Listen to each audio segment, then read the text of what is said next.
What would you do if the person you trusted most abandoned your children in a crowded airport, called them a burden, and stole your dream vacation for themselves? That's the gut-wrenching betrayal I faced when my own mother, the woman who shaped my life, left my kids stranded to chase a first-class escape to Santorini, Greece, on my dime. But she didn't know one thing. Every reservation was in my name, and with a few clicks, I turned her paradise into a nightmare. This is the story of a mother's deception, a family's rebellion, and the unexpected strength we found in the ashes of our dreams. If you're ready for a wild ride from heartbreak to empowerment, hit that subscribe button. It's free and keeps these real-life dramas coming. Let's dive into the chaos.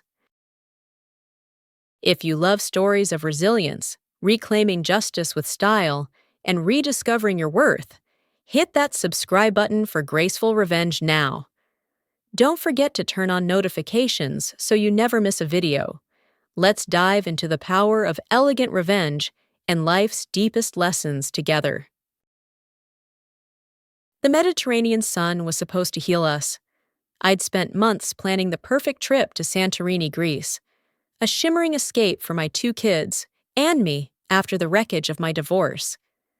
But instead of whitewashed villas and turquoise waves, I got a frantic phone call from my daughter, her voice trembling through sobs. "Mom, Grandma left us at the airport," she said. "She called us a burden." My mother, the woman who'd shaped my life with her iron will, had abandoned my children to chase a first-class fantasy, on my dime. What she didn't know? Every reservation was in my name, and with a few clicks, I erased her dream vacation, leaving her stranded halfway across the world. This is the story of how a mother's betrayal sparked my rebellion, redefined our family, and taught us what paradise really means. If this journey from heartbreak to empowerment resonates with you, hit that subscribe button. It's free and keeps these real-life stories coming. Now, let's dive into the chaos that changed everything. I was folding a sapphire blue swimsuit, daydreaming about Santorini's cliffside sunsets, when my phone buzzed on the nightstand. It wasn't a gentle vibration, but an insistent rattle, like the device itself was panicking. The caller ID flashed. Sophie, my 13-year-old daughter. My stomach twisted. She and her brother, Liam, 15, were supposed to be halfway to New York with my mother, Clara, for our connecting flight to Greece. They shouldn't be calling now. I snatched the phone, pressing it to my ear. "Sophie, what's wrong?" "Mom!" Her voice cracked, barely audible over the airport's hum in the background. "Grandma's gone. She said we're a burden, and she left us here." Another sob broke through, sharp and raw. "We're in Terminal C. She's not coming back." The room spun. The Santorini travel guide on my bed, open to a page about volcanic beaches, seemed to mock me. "What do you mean, left you? Where are you exactly?" I forced my voice to stay calm, though my hands were already trembling. "By the gate," Sophie hiccuped. "She said she was going to the bathroom, but Liam found a note in my backpack. She took her suitcase, Mom. She's gone." Liam's voice cut in, faint but steady. "She boarded a different flight, Mom. I heard her talking to someone at the counter." My heart plummeted. "Stay where you are," I said, grabbing my purse and keys. "Go to the customer service desk. Tell them what happened, and don't move. I'm coming." I glanced at the clock. 2:17 p.m. Their connecting flight to New York was in less than an hour. I'd planned to meet them there, all of us boarding the international leg to Greece together. A trip I'd funded. A gift to mend our fractured family. 6 months after my divorce from David, I thought this vacation would be our fresh start. Now my children were alone, abandoned by their grandmother in a sprawling airport. As I raced to my car, My mind churned. Clara had always been controlling, her love a ledger of obligations and critiques. Since Sophie was born, she'd judged my parenting, my choices, my life. When David left me for his 29-year-old coworker, Clara's passive-aggressive comments sharpened. "A trip to Greece seems reckless for someone in your position, Laura. Don't you think you should save that money?" I'd brushed it off, explaining how I'd budgeted for years, how the divorce settlement left me stable, how I wanted to give my kids a memory untainted by their father's new life. But now, her insistence on taking the kids on an earlier flight, "To help you pack, dear," felt sinister, not practical. The 40-minute drive to the airport was a blur of red lights and honking horns. My knuckles whitened on the steering wheel as I replayed Clara's recent behavior. Last week, she'd borrowed my laptop to check Santorini's weather. Had she been snooping in my travel account? Her probing questions at dinner, about my finances, my plans, now seemed calculated. I called Sophie twice during the drive, her updates steadying me. "We're with a customer service agent named Karen," she said. "She's nice. Security's looking for Grandma." Traffic clogged the airport exit, and I slammed my palm against the wheel, frustration boiling over. My children were alone, scared, because Clara, my own mother, had decided they weren't worth her time. David's words from our last fight echoed, "You let your mother walk all over you, Laura. When will you stand up to her?" He'd said it after Clara reorganized our kitchen without asking, claiming my system was chaotic for a single mother. I'd let it slide, as always, to keep the peace. Peace at what cost? I parked in short-term parking, ignoring the $30 fee, and sprinted through the garage toward Terminal C. The sliding doors opened to a cacophony of announcements, rolling suitcases, and weary travelers. I scanned the signs, spotted the customer service desk, and wove through the crowd. Then I saw them, Sophie and Liam, huddled on plastic chairs. Sophie's face streaked with tears, her ponytail unraveling. Liam sat rigid, his lanky frame curved protectively toward his sister, looking older than his 15 years. "Mom!" Sophie leapt into my arms, nearly knocking me over. Liam approached slower, his jaw tight, but relief softened his eyes. Karen, the customer service agent, approached with a tablet and a sympathetic smile. "Are you their mother? We've been taking care of them. Can you verify some information?" I nodded, one arm around Sophie, but a notification on my phone caught my eye. "Your first-class upgrade has been confirmed." My breath caught. I hadn't requested an upgrade. As I handed Karen the tablet, the truth crashed into me. Clara hadn't just abandoned my kids. She'd used my account to upgrade her own flight, leaving us behind. "Are you okay?" Karen asked, noticing my expression. "No," I admitted, squeezing Sophie tighter. "But we will be." Liam handed me a crumpled note, Clara's elegant handwriting unmistakable. I smoothed it out, my hands shaking as I read. "Laura, this trip was a mistake. I won't subsidize your post-divorce extravagance or babysit your children while you play the victim. I've worked too hard to let you drain my savings. Don't contact me in Greece." The words burned. Not only had she abandoned my kids, she'd planned it, framing me as the irresponsible one. Karen's voice pulled me back. "Security would like to speak with you. They've reviewed footage that might help." We followed Karen through a maze of corridors, Sophie clinging to my side, Liam walking ahead, his fists clenched. "She hugged us goodbye," Sophie whispered. "I didn't know it was goodbye." In the security office, a calm officer named Martinez introduced himself. "We've pieced together what happened," he said, turning his monitor toward us. Here's your mother at 11:50 a.m., arriving with your children. The grainy footage showed Clara guiding Sophie and Liam through the terminal, her designer suitcase trailing behind. They looked like any family traveling together. At 12:25, she tells them to wait at gate C19 for her to return from the restroom. Another angle showed Clara bypassing the restroom, heading straight to customer service. She claimed a family emergency, Martinez explained. Said she needed to change her flight and showed the agent your account details. She upgraded to first class on a direct flight to Athens, claiming you'd pre-approved it. My stomach churned. She used my information? Martinez nodded. The charge went through your account. The agent had no reason to suspect fraud. But there's more. He clicked to earlier footage. Your mother visited this airport twice in the past 10 days, each time alone, asking about itinerary changes, minor travel protocols, and expedited boarding. She planned this, I whispered, the betrayal sinking deeper.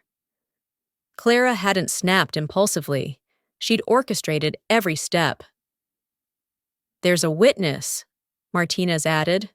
A barista near gate C19, Ellie, saw your mother leave the kids. She got concerned when they were alone for too long and helped them call you. Ellie gave us hot chocolate, Sophie said, her voice small. She was kind. I want to thank her, I said, my throat tight. Martinez arranged for us to meet Ellie at the coffee shop.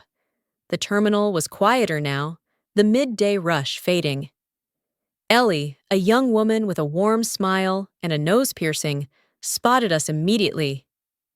You're the mom, she said, shaking my hand. I'm so sorry this happened. What did you see? I asked. Ellie gestured to a table by the window. I served them about an hour before it all went down. Your mom seemed antsy, checking her phone constantly. She got a text, stood up, told the kids she'd grab snacks, and left with her carry-on. It felt off. Did you hear anything else? Martinez prompted. Ellie hesitated. She was on the phone earlier saying, I've earned this. Laura will figure it out. She always does. It sounded like she was justifying something. Each word was a dagger. Clara hadn't just left my kids. She'd convinced herself she deserved to. Martinez cleared his throat. We contacted the airline. Your mother's flight is over the Atlantic, landing in Athens in about 6 hours. What happens next is your call. Legally, it's murky. She left minors in a public space, knowing you'd retrieve them. Morally, it's another story. Liam, who'd been silent, spoke up. Can we check what else she's done with Mom's account? I opened my travel app, Sophie and Liam crowding around. 3 notifications glared back. The first-class upgrade, a booking for a Santorini villa with an ocean view infinity pool, and a spa package at a 5-star resort. She's living our dream, I said, my voice hollow. Everything we planned, she's stolen for herself. Sophie's eyes welled up. She never wanted us there, did she? I pulled her close. No, honey, I don't think she did. Martina's expression hardened. I've seen a lot in 20 years, but this is one of the most calculated betrayals I've encountered. She didn't just leave your kids, she exploited your trust for personal gain. As we gathered our things to leave, a realization hit me.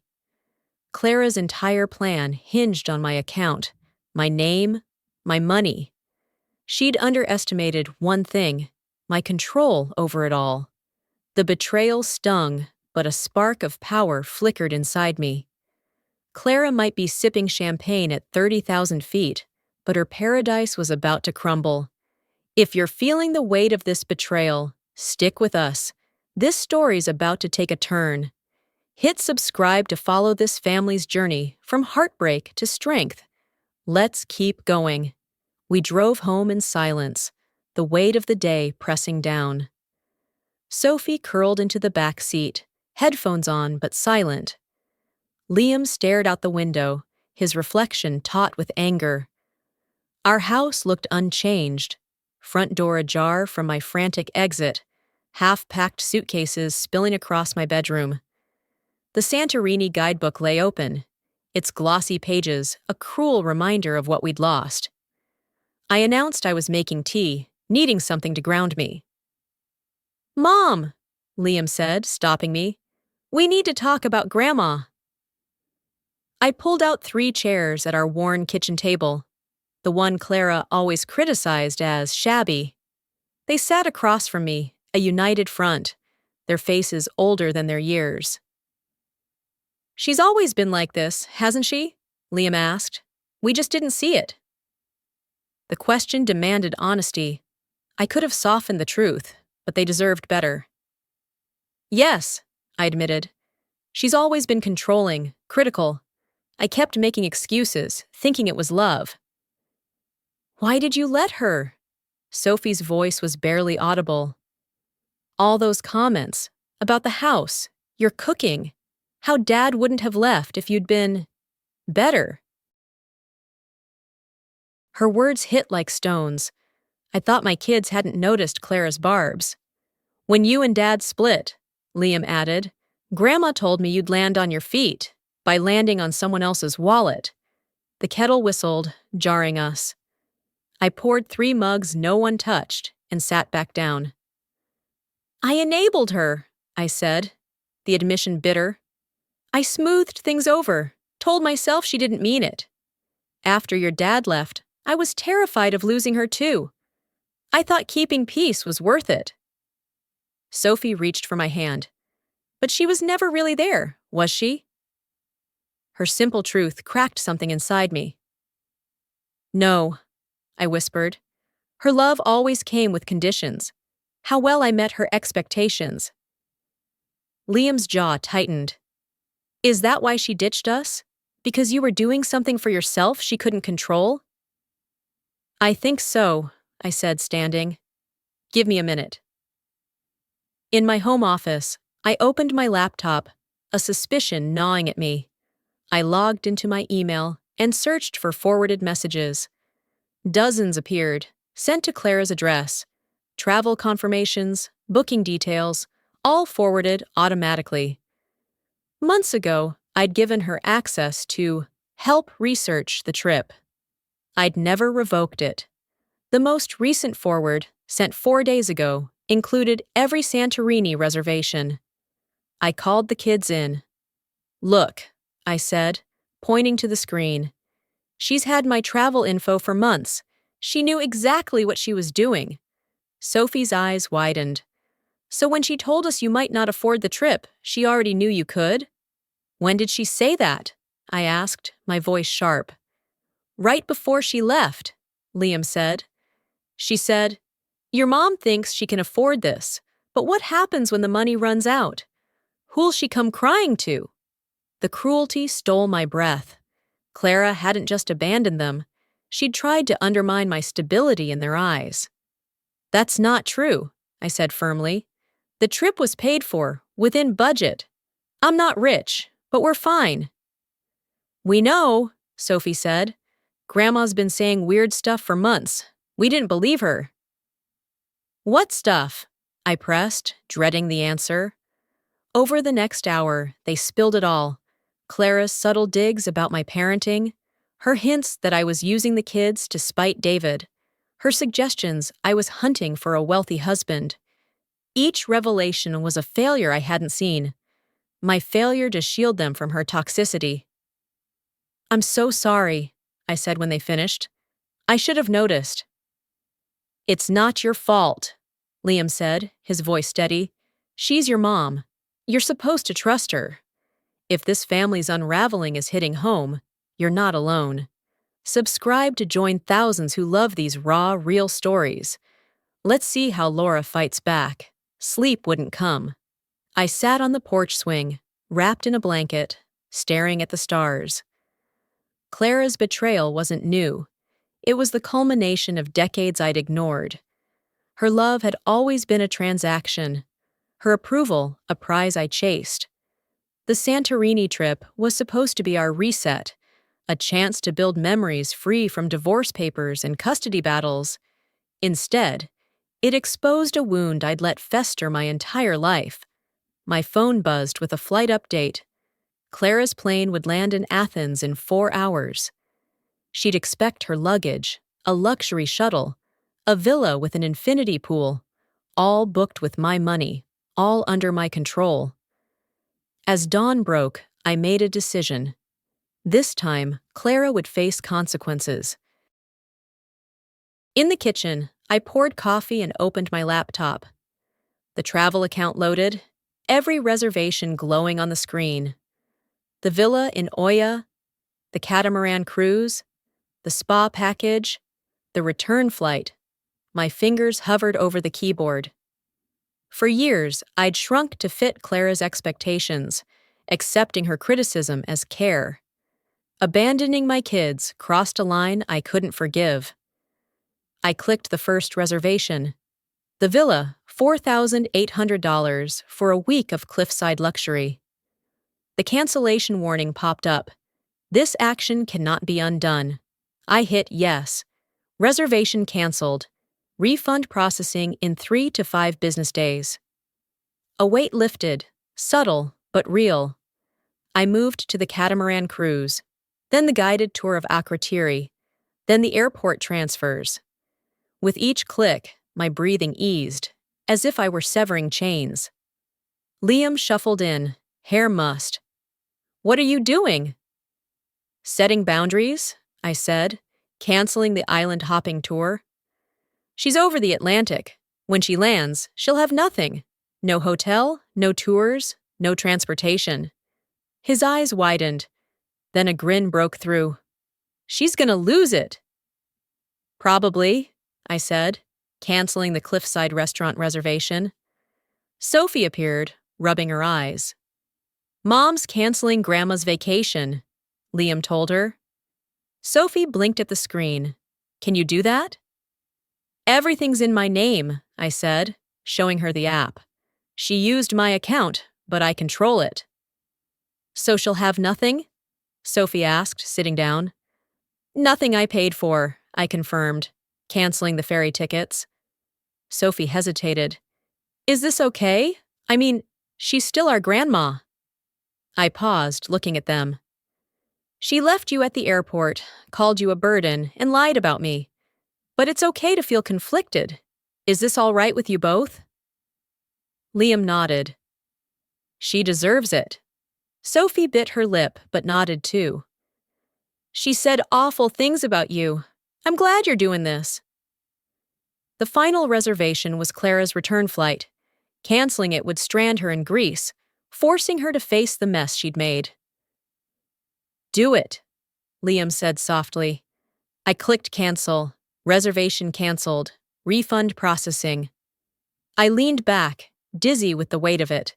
I'd erased a luxury vacation Clara thought she'd stolen. "What now?" Sophie asked. I opened my messaging app and typed, "Enjoying Terminal C?" The kids and I were. By the way, I canceled all reservations on my account. Good luck in Greece.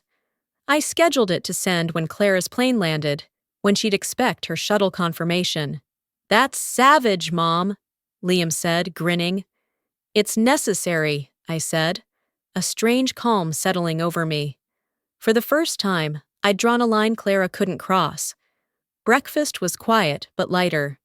The kids seemed different, less burdened, as if my defiance had shifted something in our family. A notification pinged. The villa refund, $4,800, had processed. More would follow. Nearly $10,000 I could use for a trip untainted by Clara's shadow. "She's gonna call when she gets that text," Liam said, loading the dishwasher. "I know," I said. "And I'm ready." The flight tracker updated. Clara's plane was descending into Athens. My phone buzzed with the text delivery confirmation. It had begun. If you're cheering Laura's bold move, hit subscribe. We're just getting to the fallout. Let's see what happens when Clara lands. The first voicemail came 15 minutes after my text. "Laura, this is unacceptable. There's no car service. Call me now." The second, 10 minutes later, was sharper. "My hotel reservation is gone. Fix this immediately." By the third, her voice cracked with panic. "Laura, I'm stranded in Athens. My return flight's canceled. Why are you doing this?" I played each on speaker, the kids listening. 7 voicemails tracked Clara's unraveling, from outrage to desperation. "Is she really stuck?" Sophie asked after the last one, where Clara's voice broke into tears. "Not completely," I said. "She has her credit cards, her passport. She can book a flight, find a hotel. She's just never had to fix her own mistakes." Liam chewed his lip, a childhood habit. "Are you both okay?" I asked. "It's normal to feel mixed emotions." Sophie fidgeted with her sleeve. "I feel bad, but she deserved it. Is that wrong?" "No," I said, squeezing her hand. "It's honest. Actions have consequences, and she's facing hers." My phone rang, an incoming call from Clara. We stared until it stopped, then it rang again. "You don't have to answer," Liam said. "I know," I said, taking a breath. "But I'm ready." I put it on speaker. "Hello, Clara." "Laura, how could you?" Her voice was raw, tearful. "I'm stranded." "How could you abandon your grandchildren?" I countered. "You left them in an airport, called them a burden, and used my money for your getaway." "I didn't abandon them," she said, faltering. "They were safe. I knew you'd come." "You left 2 minors alone after manipulating them," I said, my voice steady. "You stole from me." "I deserved a break," she snapped, defiance flaring. "After everything I've done for you." "Like what?" I cut in. "Criticizing my parenting? Undermining me to my kids? Telling them I'm unstable?" Silence stretched across the ocean. When she spoke, her voice was small. "I need to come home." "Then book a flight," I said. "You have the means." "With what money? I planned for a paid trip." "You plan to steal my vacation," I said, almost laughing at her audacity. "Book a flight. When you're back, we'll talk about what's next. Things will be different." I hung up, my hands shaking with exhilaration. For the first time, I'd faced Clara as an equal. "That was epic," Liam said, wide-eyed. Sophie grinned. "You sounded so strong." Later, I checked my bank account. The refunds totaled $9,200, money for a new chapter. On impulse, I searched for beach rentals nearby. A quaint cottage popped up. 3 bedrooms, private beach access, available tomorrow. It wasn't Santorini, but it felt right. I booked it. When I told the kids, their excitement was cautious. "Is Grandma coming?" Sophie asked. "No," I said firmly. "This is for us, our fresh start." Their relief confirmed I'd chosen right. We left the next morning, as Clara's return flight departed Athens. The irony wasn't lost on me. As she flew back to a changed relationship, we drove toward something new. The cottage was perfect, simple, with weathered wood floors and windows framing the sea. That first evening, we walked the shore, the sunset painting the waves gold. "Is Grandma okay?" Sophie asked, skipping a stone. "She'll be fine," I said. "She always lands on her feet. But we'll set boundaries if we see her again." "Like not being mean," Liam suggested. "Like respecting us," I clarified. "Being in our lives is a privilege, not a right." That week, we talked openly about the divorce, David's new life, our hopes. "I thought we needed a perfect trip to heal," I admitted over a beach bonfire. "But this is better." "It's real," Sophie said, roasting a marshmallow. 6 months later, I met Clara for coffee on my terms. She looked older, her sharpness dulled. "Thank you for seeing me," she said. "I'm not here to rehash," I said, opening a notebook with my boundaries. If you want to be in our lives, this is how it works. She nodded, surprising me. I've thought a lot. So have I said. It wasn't easy, but it was a start.